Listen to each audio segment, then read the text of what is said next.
अस्सलाम वालेकुम, this is ODA foxtrot from defence outpost. तो आज हम लोग J-35 और पाकिस्तान से रिलेटेड एक बहुत ही इंपॉर्टेंट क्वेश्चन को आंसर करने की कोशिश करेंगे, जो कि ये है कि क्या J-35 की प्रोडक्शन लाइन पाकिस्तान के अंदर ओपन हो सकती है या फिर इस पर्टिकुलर एयरक्राफ्ट को मैन्युफैक्चर पाकिस्तान के अंदर किया जा सकता है या नहीं। इसकी पॉसिबिलिटीज़ के ऊपर बात करेंगे और साथ ही साथ लॉन्ग टर्म में क्या ये अप्रोच पाकिस्तान के लिए बेहतर है, उसके ऊपर भी बात करेंगे। वीडियो काफ़ी ज़्यादा इंटरेस्टिंग होने वाली है, लेकिन अगर आप लोगों ने अभी तक चैनल को सब्सक्राइब नहीं किया, please make sure to like this video and do subscribe to the channel. अब हम सब लोगों को पता है कि कुछ ही दिनों पहले चाइना ने अपने 6th जनरेशन एयरक्राफ्ट की फर्स्ट फ्लाइट कंडक्ट करके पूरी दुनिया के अंदर शॉक वेव सेंड की है। और आज अगर वो इस तरह की कैपेबिलिटीज को अचीव करने में सक्सेसफुल हुए हैं, तो इसके पीछे सिर्फ और सिर्फ सेल्फ इंडिजनाइजेशन का हाथ है। इस पाथ को फॉलो करते हुए चाइना आज इस मुकाम के ऊपर खड़ा है और ये चीज इन्होंने 90s 2000s के अंदर रियलाइज कर ली थी। और इंटरेस्टिंगली पाकिस्तान को भी ये चीज जो है वो उसी टाइम के ऊपर रियलाइज हुई जब पाकिस्तान को अमेरिका ने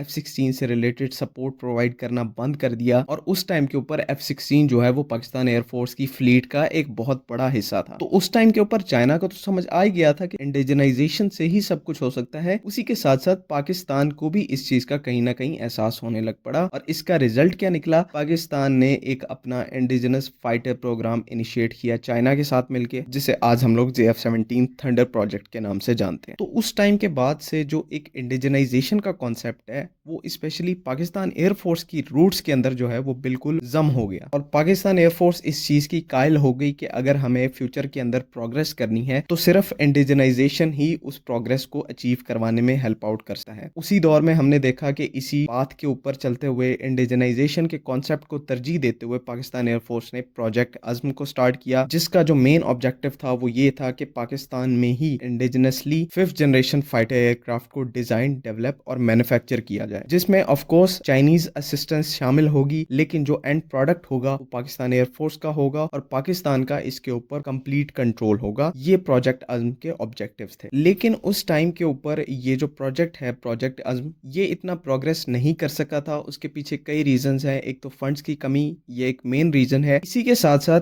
इस चीज को भी रियलाइज किया गया कि अभी किसी भी नेक्स्ट जनरेशन एयरक्राफ्ट की जरूरत नहीं है और एसेंशियली ये फील किया गया कि वो टाइम अभी 5th जनरेशन का टाइम नहीं है। 5th जनरेशन को इम्प्लीमेंट होने में 10 से 15 साल का टाइम और लगेगा। तो इन सब पॉइंट्स की बिना के ऊपर प्रोजेक्ट अज़्म जो है वो काफी ज्यादा प्रोग्रेस नहीं कर पाया। लेकिन अगर हम लोग आज के टाइम की बात करें तो किसी भी मॉडर्न एयरफोर्स के अंदर 5th जनरेशन की कैपेबिलिटी से इंपॉर्टेंट कुछ भी नहीं है। इस टाइम के ऊपर दुनिया की जितनी भी लीडिंग एयरफोर्सेज हैं वो किसी ना किसी तरह कोशिश कर रही हैं कि 5th जनरेशन टेक्नोलॉजी को अक्वायर किया जाए और इसी में पाकिस्तान एयरफोर्स भी शामिल है। और जैसा कि हम सबको पता है कि पाकिस्तान एयरफोर्स ऑलरेडी ऐलान कर चुकी है कि वो चाइना से J-35 को अक्वायर करने वाले हैं। और कुछ रिपोर्ट्स के मुताबिक चाइना जो है वो पाकिस्तान को इस J-35 एयरक्राफ्ट का TOT और प्रोडक्शन लाइन भी देने को तैयार है अगर पाकिस्तान एयरफोर्स इसके लार्जर नंबर्स को ऑर्डर देती है। देखिए, यहाँ पर दोबारा से एक बहुत ही प्रिंसिपल चीज को समझने की जरूरत है कि अगर पाकिस्तान चाइना से J-35 की प्रोडक्शन लाइन को या ट्रांसफर ऑफ टेक्नोलॉजी को अक्वायर कर भी लेता है तो वो भी एंड प्रोडक्ट जो है वो हमारा बिल्कुल भी नहीं होगा। और टेक्नोलॉजी भी अगर ट्रांसफर होगी तो वो बहुत ही मिनिमम होगी, 50% होगी या फिर 55-60% होगी, लेकिन कंप्लीट टेक्नोलॉजी हमें कभी भी प्रोवाइड नहीं की जाएगी और दुनिया में कहीं भी ऐसा नहीं होता। सुनने में तो ये चीज काफी अच्छी लगती है कि चाइना हमें प्रोडक्शन लाइन दे देगा और J-35 फाइनली पाकिस्तान के अंदर मैन्युफैक्चर होंगे, लेकिन ये एक ऑप्टिमल अप्रोच नहीं है और इस चीज को पाकिस्तान एयरफोर्स भी बखूबी जानती है। यही वजह है कि J-35 के जो इनिशियल ऑर्डर्स हैं वो सिर्फ 40 के करीब दिए गए हैं और इसी के साथ साथ मोस्ट इंपॉर्टेंटली एक तो हम लोग बाहर से J-35 को प्रिक्योर कर रहे हैं, एज अ स्टॉप गैप कह सकते हैं, लेकिन उसी के साथ साथ हमारा PFX प्रोजेक्ट भी प्रोग्रेस कर रहा है, जो कि हमारा अपना इंडिजिनस 4.5 और 5th जनरेशन एयरक्राफ्ट को डेवलप करने का प्रोजेक्ट है। और कहीं ना कहीं आप इसको प्रोजेक्ट अज़्म की एक एडवांस फॉर्म भी कह सकते हैं। PFX प्रोजेक्ट इस टाइम के ऊपर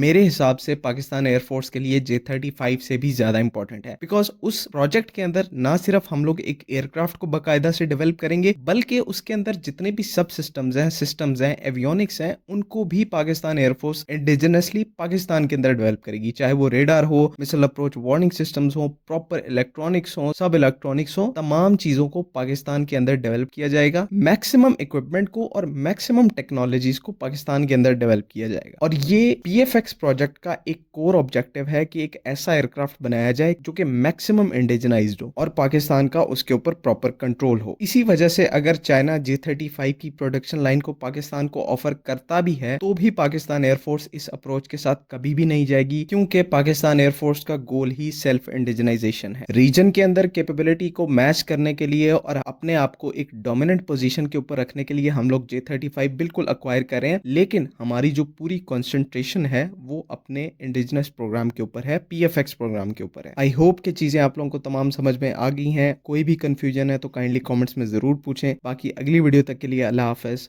पाकिस्तान जिंदाबाद।